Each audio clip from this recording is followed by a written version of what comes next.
autoconhecimento, ele diz respeito a quê? A compreender a sua história, a olhar profundamente para ela e poder entender. O que eu hoje estou vivendo que tem resquício lá no meu passado? Que eu possa estar repetindo. Gente, existem duas coisas muito importantes para falar no processo de autoconhecimento. Eu costumo falar que nós repetimos muitas coisas e vocês já devem estar careca de me ouvir falar sobre isso. Agora, nem tudo nós repetimos. Alguns aspectos nós rejeitamos e só tem essas duas maneiras na nossa vida. Ou nós repetimos o que nós aprendemos, ou nós rejeitamos. Nós rejeitamos tudo? Não. Nós aprendemos tudo? Também não. Como você se sente emocionalmente hoje? Será que era como a tua mãe se sentia nesta mesma fase da vida?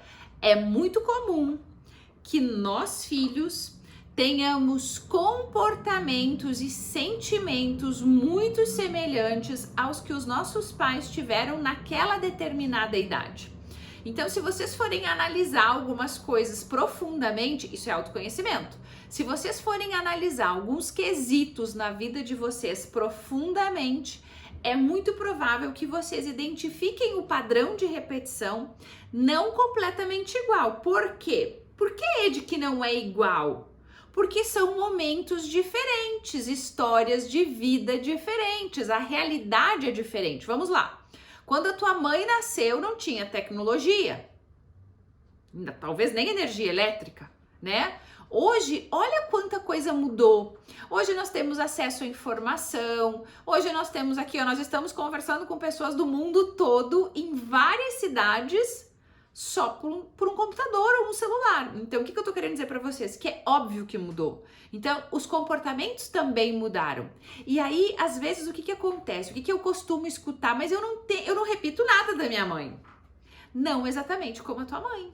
Mas em algumas situações tem algo se repetindo. Gente, olhem só. Às vezes, dói muito aceitar que o nosso pai e a nossa mãe são imperfeitos.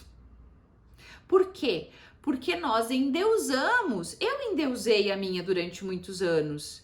E não gosto desse termo, mas foi o que me veio, né? E coloquei na imagem do meu pai um monstro e coloquei a minha mãe como uma deusa. Como uma pessoa que não tinha falhas, que não pecava, que não errava, que não mentia, que não enganava. Coloquei a minha mãe num posto de vítima e o meu pai no posto do malvado. Né, do malvado, da pessoa que era ruim, que não tinha amor, que não tinha respeito. O que acontece? Entender esta imperfeição de ambos, não romantizar a história dos nossos pais, é um dos primeiros pontos para poder identificar a repetição no nosso processo de autoconhecimento. Então vamos lá. Olhem só. Geralmente nós não aceitamos que estamos repetindo, porque na nossa percepção, no nosso olhar, na nossa audição, isso não é igual, e geralmente não é. Eu costumo dizer, as relações abusivas, o que eu vivi de relação abusiva é completamente diferente do que a minha mãe viveu. Vamos lá, a minha mãe apanhava do meu avô, eu apanhei do meu pai, olha a repetição, mas os meus relacionamentos afetivos já tinham uma configuração totalmente diferente da minha mãe. E aí eu, há 20 anos atrás, jamais admitiria que o que eu estava vivendo era um relacionamento abusivo. Talvez até 10 anos atrás eu não conseguisse compreender isso. Por quê? Porque o abuso mudou de configuração, ele mudou de formato, mas a repetição tá lá. E aí, o que acontece? Eu tô dando um exemplo, somente um exemplo. Obrigada, Fabi. Tô dando somente um exemplo para vocês. Aí vocês podem, ó, eu tô falando de relacionamento, que é uma base fundamental. Oi, Simone, que é uma base fundamental na nossa interação enquanto ser humano. Então eu tô dizendo o quê? Que no nosso processo de autoconhecimento, aquele modelo que eu tenho de relacionamento, eu vou repetir na minha vida. Não é só entre homem e mulher, mulher com mulher, homem com homem. Entenderam? É um modelo de relacionamento que se repete nas outras relações. Aí eu vou falar pra vocês o seguinte. Aí eu tenho um relacionamento conflituoso em casa e eu vou trabalhar numa empresa e o meu chefe é extremamente abusivo, grosseiro, autoritário, estrela, né? Então, assim, tudo é ele que é o cara. E ele te desqualifica, te diminui, te coloca para baixo. Será que tem um padrão de repetição aí, gente? É muito provável que sim. E aí, olha só, eu atendo muitas pessoas, mas são muitas mesmo, não é pouca gente que eu já atendi e que eu sigo atendendo. Nos individuais e nos em grupo e nos eventos e nas redes sociais. Aí deixa eu contar pra vocês uma coisa. Se essa pessoa não se conhece, por exemplo, se ela não sabe da sua história, se ela não entende, ela começa a implicar com o chefe. Porque ela não consegue entender que a questão é com ela. Que esta é uma repetição de um abuso que ela viveu lá atrás. Gente, eu falo de abuso porque o abuso fez parte da minha vida durante muito tempo. Simone, mas o que acontece contigo, né? Acontece um padrão de repetição. Então, olhem só que interessante. Gente, o autoconhecimento para mim é o ponto-chave da vida. Tem uma porta atrás de mim. É abrir a porta, é destravar, é trazer para uma outra realidade.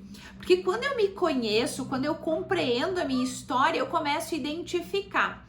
Hoje eu atendi, e ela deve estar aí me assistindo, eu vou usar ela como exemplo, mas ela não sabe, né? O pessoal não sabe que é ela. E nós estávamos falando. Saiu no relacionamento abusivo, apareceram duas pessoas abusivas. Uma para um novo relacionamento e uma parceria de negócio. Completamente abusivo. Só que o que aconteceu? Olhem que interessante, são 3 sessões. Ao longo de 45 dias, nós fizemos de 15 em 15. Em 3 sessões, ela conseguiu se dar conta. O que está acontecendo aqui é algo que me é familiar. Eu ainda não consigo identificar que é um abuso, mas me é familiar. Então, pare e pensa. No processo de autoconhecimento, nós identificamos alguns pontos. E destes pontos, em 3 meses, que é o processo... acho que tem 20 dias de uma das situações e 3 meses talvez da outra, ela olhou e falou assim, peraí, isso que tá acontecendo tá me incomodando, eu não tô conseguindo lidar e eu trouxe isso pro lado pessoal. É óbvio que trouxe pro lado pessoal, por quê? Né?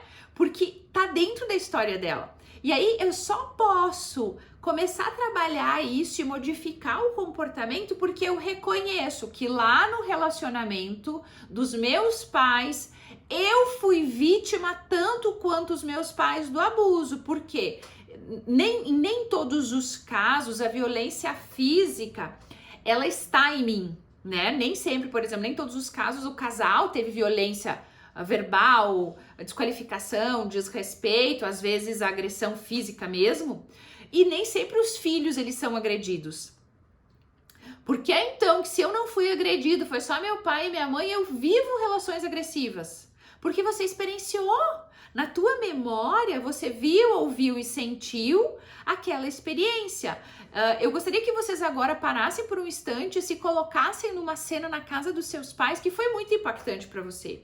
E talvez, olha só, o teu inconsciente bloqueie o teu acesso àquela memória, com a intenção de te proteger. E aí, se você não se conhece, não tem como você acessar isso e não tem como você transformar a tua vida. Então, por isso, as 5 maneiras para transformar a sua vida. Por quê? Porque o autoconhecimento faz você entender, sim, nos 5 sentidos, Simone. Porque tem situações de crianças que foram colocadas, inclusive, na questão do paladar, de bater na boca, de fazer comer pimenta, sabe, de maus tratos mesmo. E aí esses maus tratos vão surgindo em outras áreas da vida. Então, quando eu falo de autoconhecimento e trago o exemplo de relacionamento, é um padrão repetitivo nas relações. E aí pode ser com o cônjuge, né, o parceiro ou a parceira, pode ser com um chefe, né, ou um sócio, ou uma sócia, pode ser com um colega de trabalho e pode ser com os amigos. Então, eu tô falando das nossas relações mais próximas. E aí você não entende por que você sofre, por que você fica chateado, por que você se irrita com isso, por que tem uma dor, parece que você não consegue fazer vínculo com ninguém, parece que ninguém gosta de você, que as tuas amizades são sempre problemáticas. Porque tem um padrão de repetição acontecendo ali. Meu pai sempre foi muito controlador comigo e minha mãe. Hoje eu sou uma pessoa muito controladora em vários sentidos. Com certeza é uma maneira de repetir, sim. Quando acontece de eu própria repetir, sim, você se torna controladora com os outros porque parece que você vai evitar o teu sofrimento. Então, assim, os teus pais devem ter mais coisas, né? Eu não posso aqui fazer uma inferência de algo que eu não conheço. Então, por que eu uso a Edegmara muito como exemplo? Porque a Ed, ela tem autorização e conhece a sua história. Então, eu conheço muito a minha história. E quanto mais eu conheço a minha história, mais eu posso trazer exemplo para vocês. E quanto mais eu falo da minha história, mais eu vejo mulheres e homens se identificando com ela e podendo, então, fazer essa transformação na sua vida.